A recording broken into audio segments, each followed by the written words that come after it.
வாங்க வாங்க வாங்க தம்பி தங்கைமாரே, இயேசு கிறிஸ்துவின் நாமத்தினாலே இந்த நாளிலே உங்களை வாழ்த்தி வரவேற்கிறேன்.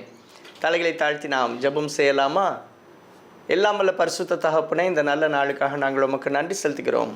எங்கள் கால்கள் சிக்காதபடி எங்களை பாதுகாப்பவரே, நாங்கள் உமக்கு நன்றி செலுத்துகிறோம். இந்த உலகத்தில் எங்களை சுற்றி இருக்கின்ற அநேக காரியங்கள் உண்டுப்பா. அப்பா, எங்களை சுற்றி நாங்கள் கண்ணிலே அகப்படாதபடிக்கு அப்பா நாங்கள் பிழைத்து கொள்ள நீங்கள் அனுகிரகம் செய்யுங்க. நீரே எங்களுக்கு அனுகிரகம் செய்யுங்க. உம்முடைய கருத்தில் எங்களை தாழ்த்தி தருகிறோம். கண்ணி தெரித்தது நாம் தப்பினோம் என்ற வசனத்தின்படி நாங்கள் தப்பித்து கொள்ளவும் எங்களுடைய கால்கள் அப்பா எந்த விதமான பாவ கட்டுகளிலும் எந்த விதமான அப்பா சூழ்நிலைகள் உள்ள கட்டுகளிலும் சிக்காதபடி நீங்கள் பாதுகாத்து கொள்ளுங்க. இயேசு கிறிஸ்துவின் மூலம் கேட்கிற பரமபிதாவே, ஆமென். அருமையான வாலிப தம்பி தங்கைமாரே, இந்த உலகத்தில் எல்லாரும் ஏதோ ஒரு ஓட்டத்திலே ஓடுவதுண்டு. நம்ம காலையிலே விழித்து நம்ம பீக் ஹவர்ஸில் நம்ம ரோட்டிற்கு வந்தோம் அப்படின்னா அதில் நிறைய பேர் அவங்க நேராகவும் அதே போல் எதிராகவும் வருகிறத நம்ம பார்க்குறோம். அங்கே வாகனங்கள் நிறைய போது, நிறைய கூட்டம் கூட்டமாக காலையில் தங்களுடைய பணிகளுக்கு செல்கிறார்கள். ஆனால் இதில் வேகமாக போகிறவங்களை குறித்து சில வாசகங்களை நான் ரோட்டு ஓரத்தில் பார்த்துருக்குறேன். Speed thrills but kills. ஆமாம், ஸ்பீட் த்ரில்ஸ் பட் கில்ஸ். வேகமாக போகிறவங்க சில வேளைகளில் விபத்துகளிலே சிக்கிக்கொள்கிறார்கள் என்று சொல்லி. ஆமாம், இதே போல தான் நான் இந்த வாசகத்தை சற்று மாற்றி நினைத்து பார்த்தேன். சின் த்ரில்ஸ் பட் கில்ஸ். ஆமாம், பாவமும் கூட என்ன செய்யுதுன்னா அது த்ரில்லிங்காக இருக்குது, ஆனால் அது கொன்று போடுகிறது. இன்றைக்கு நிறைய வேளைகளில் பாவம் செய்கிறவர்களுக்கு அது த்ரில்லிங்காக இருக்குது. அதில் சிக்குண்ட பிறகு அங்கே அந்த பாவமே என்ன செஞ்சதுன்னா கொன்று போடுகிறது. ஆஸ்திரேலியா தேசத்தில் கிராக்கடைல் ஹண்டர் என்று சொல்லப்படுகின்ற ஒரு அருமையான நபர் இருந்தார். இவர் எப்படிப்பட்டவர் அப்படின்னு பார்த்தீங்கன்னா, முதலைகளோடு அவர் விளையாடுவார், முதலைகள் பக்கத்தில் போவார். அதே போல் பல விலங்குகளை அவர் எடுத்து அவர் விளையாடுவார். அவருக்கு என்ன அப்படின்னா, பாம்போ தேளோ அல்லது எந்த விதமான மிருகங்களும் அவரை கடித்தாலும் அவருக்கு ஒன்றும் செய்யாது என்கின்ற நம்பிக்கை அவருக்கு உண்டு. அதிலிருந்து எப்படியாவது தப்பிச்சிடலாம் என்று சொல்லி அவர் பல காலமாக அவர் இதே தான் நேஷ்னல் ஜியோகிராஃபிக் சேனலில், டிஸ்கவரி சேனலில், அதே போல் வைல்டு அனிமல்ஸ் சேனலில் அவர் தன்னை பிரஸ்தாபப்படுத்தி கொண்டே இருந்தார். அவருக்கு அது த்ரில்லிங்காக இருந்தது. ஒருவேளை பாம்புட்ட போய் விளையாடுறப்பமா இருக்கட்டு, அல்லது மற்ற மிருகங்கிட்ட விளையாடுறப்பமா இருக்கட்டு, அல்லது முதலைகளை அவர் முதலைகள் பக்கத்தில் போவார். முதலை அவரை துரத்தி வரும்பொழுது அப்படி அவர் ஓடுவார். அந்த முதலையின் மேலே போய் அவர் தொடுவார். அவர் அந்த முதலையிட்டெல்லாம் ரொம்ப அவர் சாகசம் செய்கிறதுல பெரிய வீரராக அவர் இருந்தார். இவர் அதே போல் ஒரு நாள் சாகசம் செய்யும் பொழுது அவர் கடலில் என்ன செய்தார்னா, அவர் நீந்தினார். கடலில் இருக்கின்ற பிராணிகள்கிட்ட அப்படியே அவர் விளையாண்டுட்டு இருந்தார். அப்பொழுது ஜெல்லி ஃபிஷ் என்று சொல்லப்படுகின்ற அந்த மீன், அது கண்ணாடி போல் இருக்கும். கடலில் அந்த மீன் கண்ணாடி போல் அது தெரியும். இவர் அப்படி சாகசம் செய்யும்படியாக கடலுக்குள்ளே போன பொழுது இந்த ஜெல்லி ஃபிஷ் தாக்கி இவர் மரித்து போனார். உலகமே சொல்லிச்சு, ஐயோ அவர் எதுலனாலும் தப்பிச்சிருவாரு, ஆனால் இதில் சிக்கிக்கிட்டாரே அப்படின்னு சொல்லி சொன்னாங்க. ஆமாம், சில வேளைகளில் இப்படி தான், நான் எல்லாத்துலேயும் நான் தப்பிச்சிருவேன், நான் அவ்வளோ பெரிய பாவத்திலேருந்து தப்பிச்சிருக்கிறேன், அல்லது இதிலலாம் நான் உள்ளே போய் வெளியில் வந்திருக்கேன், எனக்கு எப்படி வெளியில் வரணும்னு தெரியும், நான் பிழைத்துக்கொள்வேன் என்று நினைக்கிறவர்கள் சில வேளைகளில் எப்படி இந்த ஜெல்லி ஃபிஷ் அந்த மனிதரை தாக்கி, அவர் பெரிய சாகச வீரர் தான், ஆனால் அவர் மரித்து போனார். நாமும் கூட நிறைய வேளைகளில் பாவத்திலிருந்து தப்பிச்சிடலாம் அப்படின்னு சொல்லி நினைத்து சில வேளைகளை பாவத்திற்குள்ளே நாம் துணிகரமாக செல்கிறோம். ஆனால் அந்த பாவமே நம்மை கொன்றுவிடும். இதே போல தான் நம்முடைய தேசத்தில் பாம்பு வித்த காட்டுற ஒருத்தர் உண்டு. அவர் என்ன செய்வார் அப்படின்னா, வாலிபர்கள் வரும் பொழுது, மற்றவங்க வரும் பொழுது அவர் மேலே கழுத்தில் பாம்பை சுற்றி போட்டுக்கிடுவார், அப்படியே காண்பிப்பார், அப்படி அந்த பாம்பு அப்படி முன்னால் கொன்றுவார், அப்படியே அவர் விளையாண்டுக்கிட்டே இருப்பார். ஒரு நாள் அவர் இப்படி விளையாண்டுக்கிட்டு இருக்கப்போ மற்றவங்களாம் சொன்னாங்க, ஏப்பா எவ்வளோ திறமசாலி, பாம்பு எந்த பாம்புனாலும் சரி அவர் சொல்கிறத அப்படியே கேட்க, அந்த பாம்பு அவர் பக்கத்தில் அப்படி போனாலும் அவர் லாபகமாக அவர் தலையை அப்படி திருப்பி அவர் தப்பிச்சுக்கிட்டுறாருன்னு சொல்லி சொன்னாங்க. ஒரு நாள் அவர் அப்படியே அந்த பாம்புக்கு மேலே தலையில் முத்தம் கொடுக்கணும்னு நினைக்கிறப்போ அந்த பாம்பு அவரை கொத்தி போட்டது. அவர் மரித்து போனார். ஒருவேளை இன்றைக்கும் கூட இதே போல தான் நாமும் கூட பாவத்தோடு விளையாடுறோம். அது அப்படி கொத்த வாரப்போ நான் தப்பிச்சுக்கிடுவேன் அப்படின்னு நினைக்கலாம், அல்லது அது மேலே போய் நான் முத்தமிடுவேன்னு சொல்லி சிலர் பாவத்தை கூட முத்தமிடலாம். ஆனால் அது உங்களை கொன்று போடும். வாலிப தம்பி தங்கையே, ஒருவேளை நீங்கள் விளையாண்டுட்டு இருக்கீங்களா பாவத்தோட, நான் இதிலேருந்து எப்படியாவது தப்பிச்சிருவேன்னு நினைக்கிங்களா? இன்னைக்கு ஆண்டவர் உங்களுக்கு தான் சொல்கிறாரு, பாவத்தின் சம்பளம் மரணம். கடந்த மாதத்தில் இலங்கை யாழ்ப்பாணத்திற்கு நாங்கள் சென்றிருந்தோம். அங்கே ஒரு கோட்டைக்கு போயிருந்தோம். அந்த கோட்டையை சுற்றி அங்கே அகழி இருந்தது. அதை குறித்ததான வீடியோவை இப்போ நம்ம பார்க்கலாமா?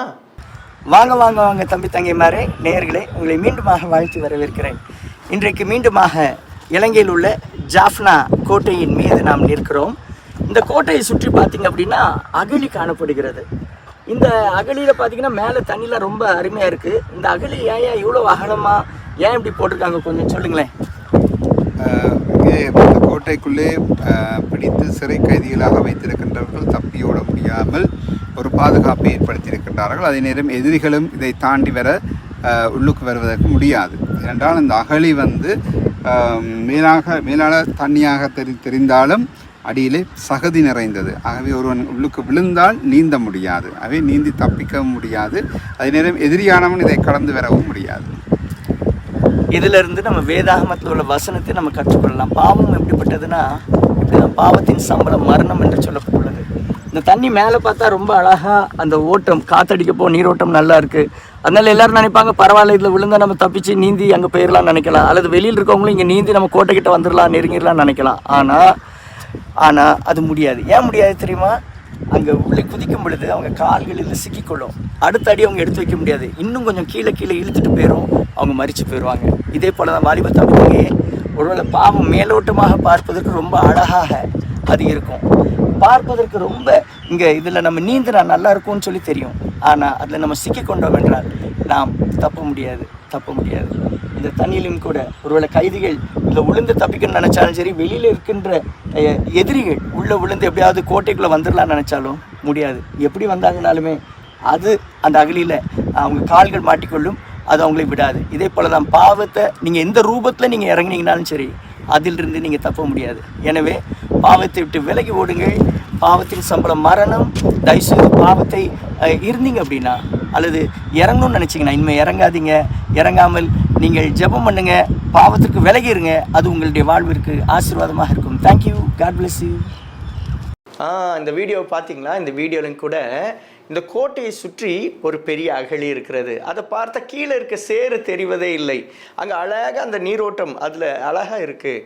ஒருவேளை அந்த கோட்டைக்குள்ளே போகணுன்னு சொல்லி சிலர் நினைத்து, இந்த கோட்டைக்குள்ளே எப்படியாவது போயிடலான்னு சொல்லி நினைத்து அவங்க அதுக்குள்ளே குதிச்சாங்க அப்படின்னா அவங்க கால் சிக்கிக்கொள்ளும்.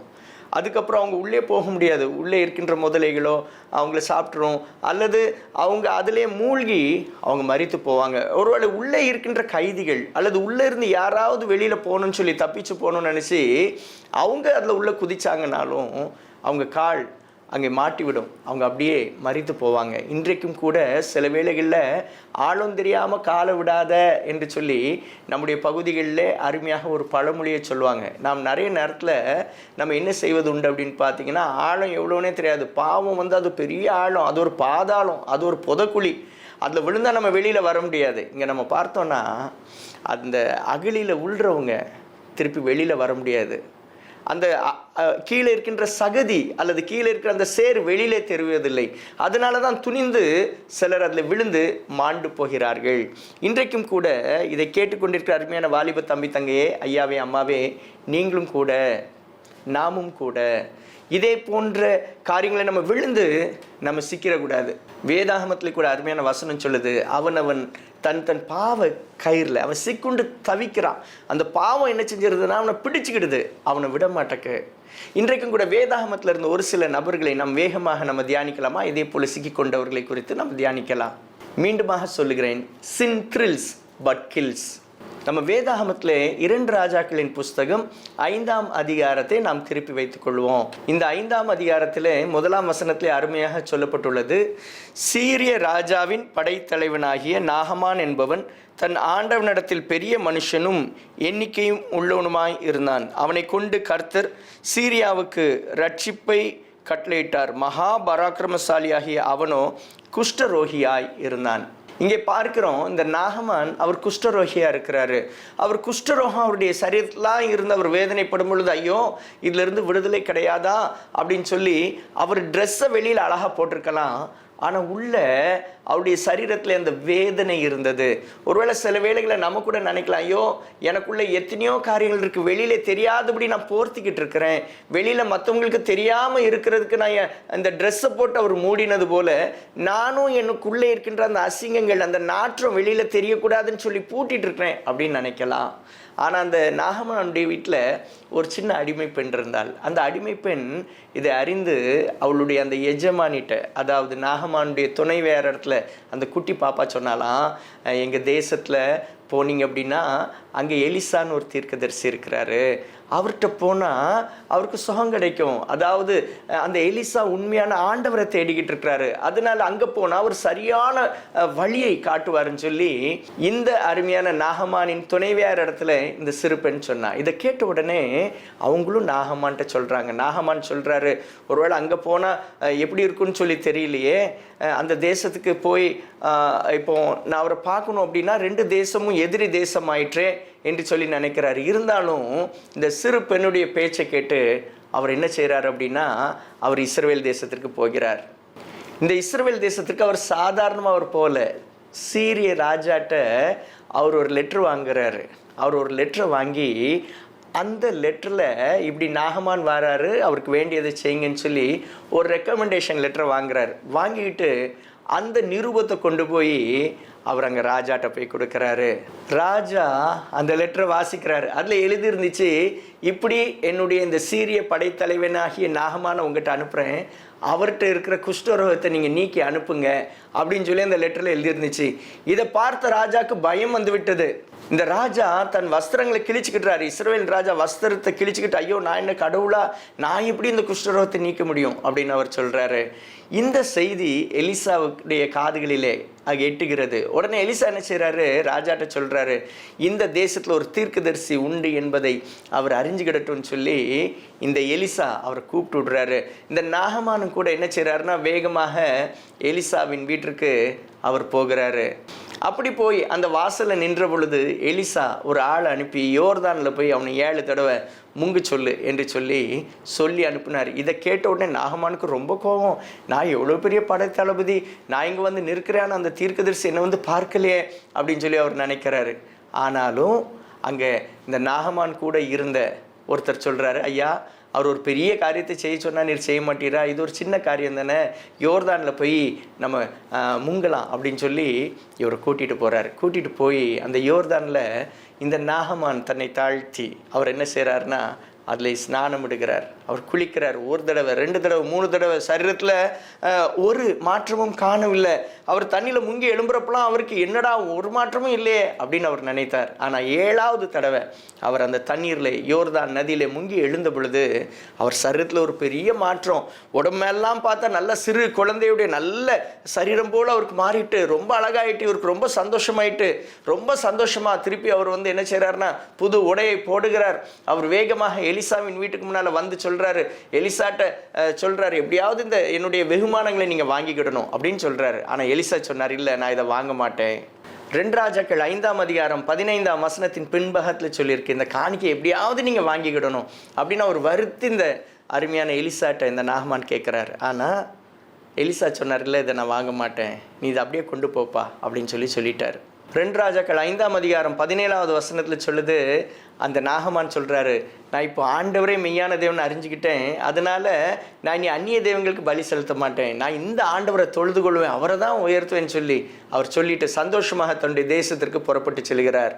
இப்படி எலிசா தீர்க்கதரிசி இது வேண்டாம், இந்த பரிசுகள் வேண்டான்னு சொல்லி அனுப்புனதை அவர்கிட்ட இருந்த ஊழியக்காரன் வேலைக்காரனாகிய கேயாசி பார்க்குறாரு. ஐயோ இவர் பைத்தியக்காரன் மாதிரிலாம் இருக்கிறாரு, அவருக்கு இந்த பரிசெல்லாம் கொடுக்கப்போ வேண்டான்னு சொல்லிட்டாரே, அது எவ்வளோ விலை மதிப்புடையது, இவர் வேண்டான்னு சொல்லிட்டாருன்னு சொல்லி இந்த கேயாசிக்குள்ளே ஒரு ஆசை வருது. அதை தான் 2 ராஜாக்கள் 5ஆம் அதிகாரம் 20வது வசனத்தில் நம்ம பார்த்தோம் அப்படின்னா, தேவனுடைய மனுஷனாகிய எலிசாவின் வேலைக்காரன் கேயாசி என்பவன் அந்த சீரியனாகிய நாகமான் கொண்டு வந்ததை என் ஆண்டவன் அவன் கையிலே வாங்காமல் அவனை விட்டுவிட்டார், நான் அவன் பிறகே ஓடி அவன் கையிலே ஏதாகிலும் வாங்குவேன் என்று கர்த்தருடைய ஜீவன் மேல் ஆணையிட்டு அப்படின்னு சொல்லி வேதவசனம் சொல்லுது. இங்கே என்ன நடக்கு, இந்த கேயாசி சொல்கிறாரு, நான் அவன் பின்னால் ஓடுவேன், நான் ஓடி அவன்கிட்ட ஏதாகிலும் வாங்குவேன்னு சொல்லி கர்த்தர் பேர்லேயே அவன் ஆணையிடுறான். நிறைய வேளைகள் நாம் செய்கிற தவறுகளுக்கு ஆண்டவர் மேலேயே ஆணையிடுறோம், ஆண்டவர்கிட்டயே ஜெபம் செய்கிறோம். நம்ம ஆண்டவரையே, அவர் எவ்வளோ பரிசுத்தம் உள்ளவர், ஆனால் என்ன செய்கிறோம், அவர் மேலேயே ஆணையிட்டுட்டு இவன் போனானா. போய் அவன் அதே போல் வழிமறித்தானா. ஒருவேளை குதிரை எவ்வளோ வேகமாக போகும், சேரியட் இல்லை, அவன் ரதத்தில் வந்திருந்தான். அந்த ரதத்தில் அவன் திருப்பி போகும் பொழுது, நாகமான் போகும் பொழுது இவன் என்ன செய்கிறான்னா குறுக்கு வழியில் ஓடினான் அப்படின்னு சொல்லியிருக்கு. குறுக்கு வழியில் அவன் ஓடி போய் அந்த குதிரை போய் அந்த ஊரை விட்டு வெளியில் போகிறதுக்குனால வேகமாக போய் அங்கே மரித்து நின்று அங்கே நாகமான்ட்டு சொன்னான். 2 ராஜாக்கள் 5:22-23 வசனத்தை நம்ம பார்த்தோம் அப்படின்னா, தீர்க்கதரிசிகளின் புத்திரரில் 2 வாலிபர் இப்பொழுதுதான் எப்ராஹிம் மலை தேசத்திலிருந்து என்னிடத்தில் வந்தார்கள். அவர்களுக்கு 1 தாலந்து வெள்ளியையும் 2 மாற்று வஸ்திரங்களையும் தர வேண்டும் என்று கேட்க, என் எஜமான் என்னை அனுப்பினார் என்றான். அதற்கு நாகமான், தயவு செய்து 2 தாலந்தை வாங்கிக்கொள் என்று சொல்லி அவனை வருத்தி 2 தாலந்து வெள்ளியையும் 2 பைகளில் 2 மாற்று வஸ்திரங்களோடு கட்டி அவனுக்கு முன்பாக சுமந்து போக தன் வேலைக்காரரான 2 பேர் மேல் வைத்தான். இந்த வேத பகுதியை பார்த்தோம் அப்படின்னா, இவன் போய் வாங்கிக்கிட்டான். இதை போய் வாங்கிட்டு போய் சொல்கிறான். போய் சொல்லிட்டு எங்கள் எஜமான் இந்த தீர்க்கதரிசி எலிசா தான் இதை வாங்கிட்டு வர சொன்னார்னு சொல்லி அவன்கிட்ட வாங்கி அவன் வீட்டில் கொண்டு வந்து வைத்தானா. இன்றைக்கு சில வேளைகளில் பாவத்தை அல்லது அதில் வருகின்ற சம்பளத்தை நம்ம என்ன செய்கிறோம்னா பொய் சொல்லி வாங்கி வைக்கிறோம். பொய் சொல்லாதீங்க. வேண்டாத பண ஆசையினால் அல்லது ஏதோ ஒரு பாவத்தை செய்கிற ஆசையினால் சாபத்தை சுமந்துடக்கூடாது. இங்கே நம்ம பார்த்தோன்னா இந்த கேயாசி அவர் கர்த்தர் மேலே ஆணையிட்டு தன்னுடைய எஜமான் மேலே பொய்யாய் சொல்லி பெயரை பொய்யாய் பயன்படுத்தி அவன் என்ன செஞ்சிட்டான் அப்படின்னு பார்த்தீங்கன்னா, இந்த நாகமான இடத்துலேருந்து அவன் அந்த பொருட்களை வாங்கிட்டு வந்துட்டான், மாற்று வஸ்திரங்களை வாங்கிட்டு வந்துட்டான், சிக்கிக்கிட்டான்.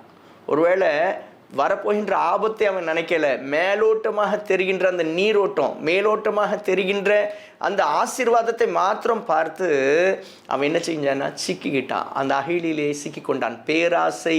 இன்றைக்கு ஒருவேளை வாலிப தம்பி தங்கைமாரே, பேராசை அல்லது இச்சை உங்களை அப்படி சிக்க வச்சிரும். இவன் சிக்கிட்டான். மேலே இருக்கிற அந்த மேலான அந்த சுகம், மேலான அந்த மாற்று வஸ்திரம், அது ராஜாக்கள் போடுகின்ற மாற்று வஸ்திரம். அப்போ ரொம்ப சுகமாக இருக்கும், ரொம்ப அது கம்ஃபர்டபுளாக இருக்கும். அதனால அவன் அந்த சுகத்தை பார்த்தான்.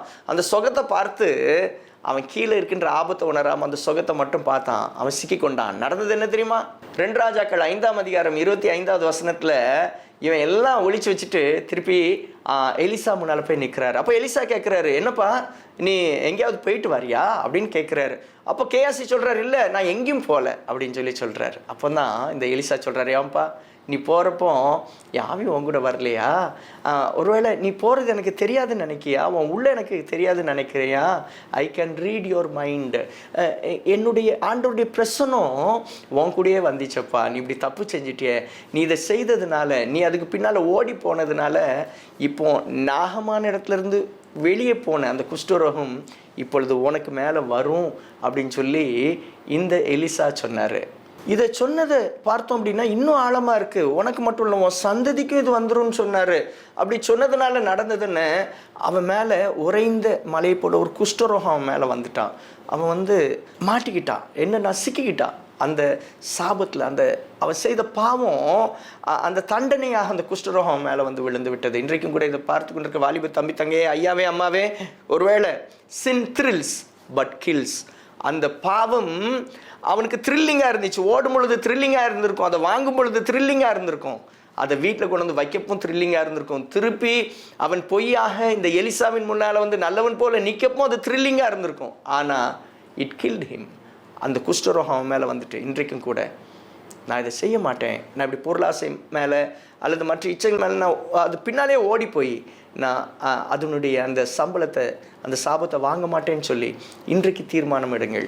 எப்படி அந்த கோட்டையை சுற்றி ஒரு பெரிய அகழி இருந்ததோ அதில் குதிக்கவங்க அந்த தண்ணியை பார்த்து குடிச்சிருவாங்க, ஆனால் கீழே இருக்கின்ற சகதியில் மாட்டிக்கிடுவாங்க. அதே போல தான் இந்த கேயாசியை நம்ம பார்த்தோம் அப்படின்னா, இந்த கேயாசிக்கு குஷ்டரோகம் வந்துவிட்டது. இன்றைக்கு நாம் நம்முடைய கால்கள் சிக்கிக்கொள்ளாதபடி நாம் தப்பித்து கொள்வோம்.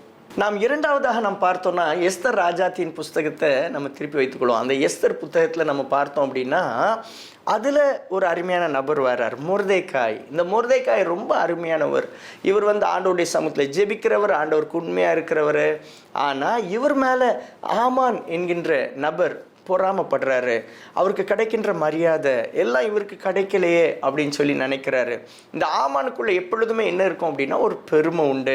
நான் வரும்பொழுது என்ன அவன் வரவேற்கலையே, எனக்கு அவன் வணக்கம் செலுத்தலையே, எல்லாரும் எழும்பி நின்று எனக்கு கனம் கொடுப்பாங்க, ஆனால் இவன் கொடுக்கலன்னு சொல்லி அவன் மேலே ஒரு வெறுப்பு, இந்த மொர்தெகாயின் மேலே ஒரு வெறுப்பு இருந்தது. இந்த ஆமான் எப்படிப்பட்டவர் அப்படின்னு பார்த்தீங்கன்னா ராஜாவுக்கு மட்டும் அரண்மனை இருப்பது போல அல்ல, இந்த ஆமானுக்கும் அரண்மனை இருந்தது அப்படின்னு சொல்லி வேத வசனத்தில் சொல்லப்பட்டுள்ளது. இந்த ஆமான் ராஜாவுக்கு ஈடாக அங்கே எல்லா காரியங்களும் உயர்ந்திருந்தான். அதனால அவனுக்கு ரொம்ப பெருமை இருந்தது. இன்றைக்கும் கூட சில வாலிப தம்பி தங்கைமாருக்கு அவங்களுடைய அழகில் ரொம்ப பெருமை இருப்பது உண்டு. நான் எவ்வளோ கலர் தெரியுமா, எனக்கு எவ்வளோ நீட்ட முடி தெரியுமா, நான் எவ்வளவு அழகாக பேசுகிறேன் தெரியுமா, அல்லது எல்லாரும் என்னை பார்க்கும்படியாக நான் அட்ராக்ட் பண்ணுறேன் தெரியுமா என்று சிலர் நினைக்கலாம்.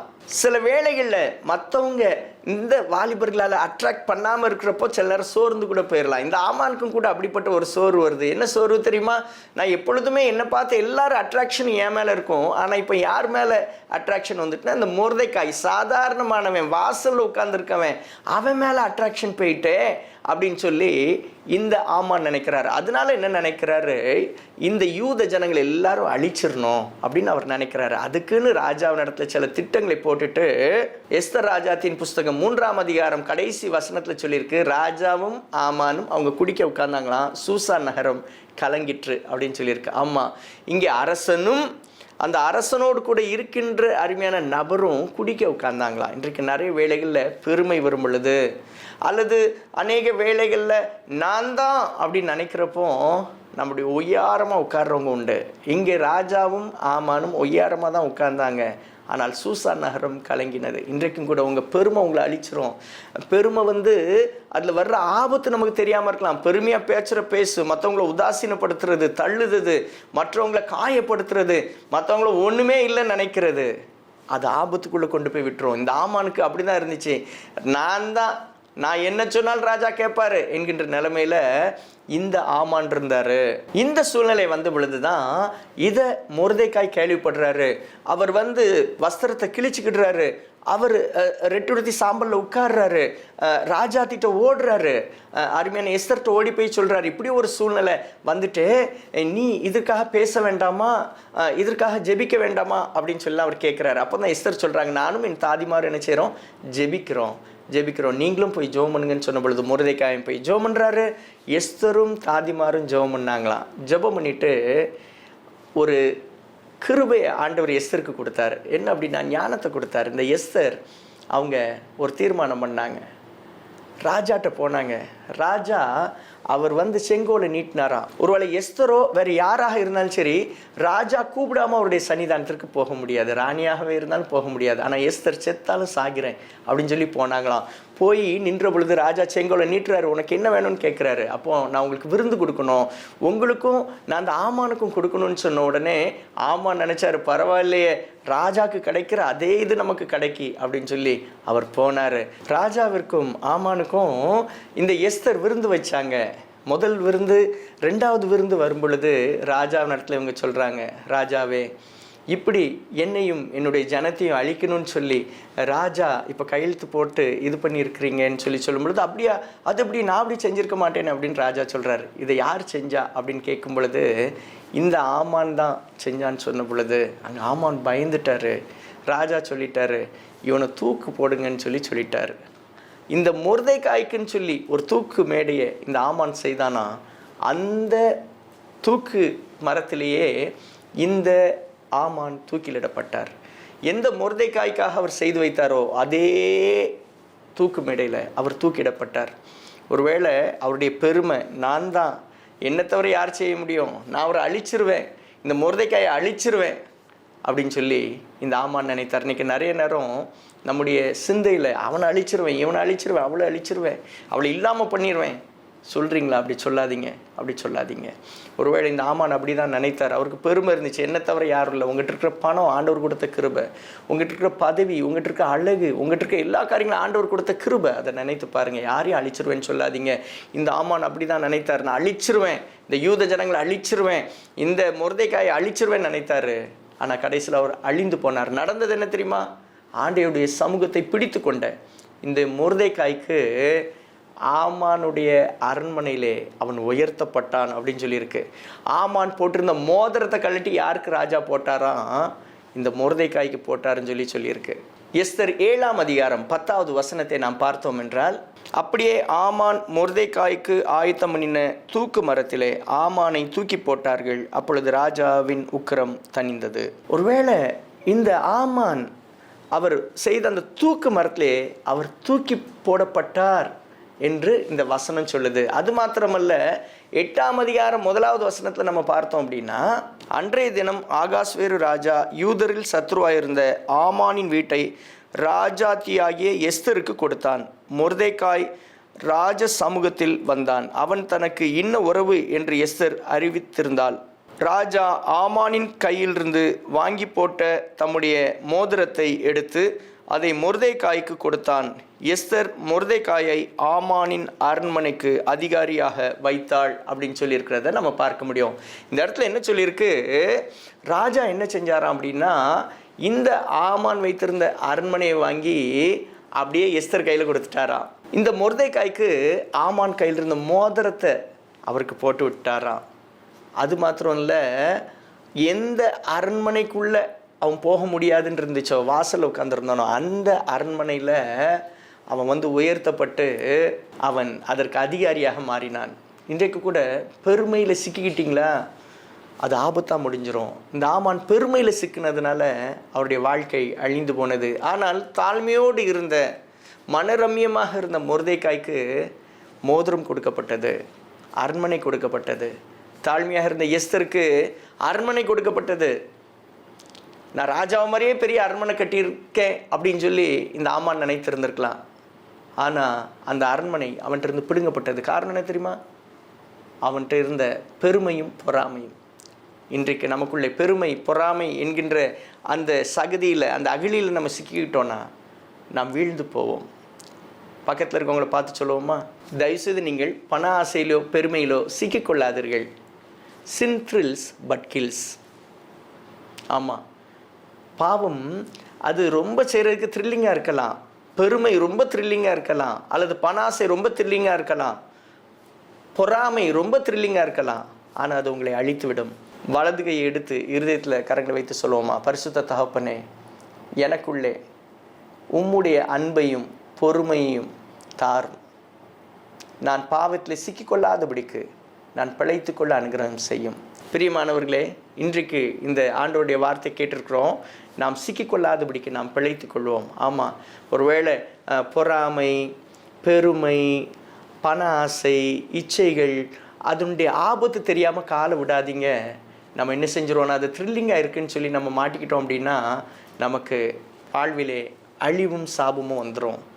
இந்த கேயாசிக்கும் ஆமானுக்கும் வந்தது போல நமக்கு வந்துடக்கூடாது, நம்முடைய சந்ததிக்கு வந்துடக்கூடாது. தலைகளை தாழ்த்தி நாம் ஜெபம் செய்யலாமா?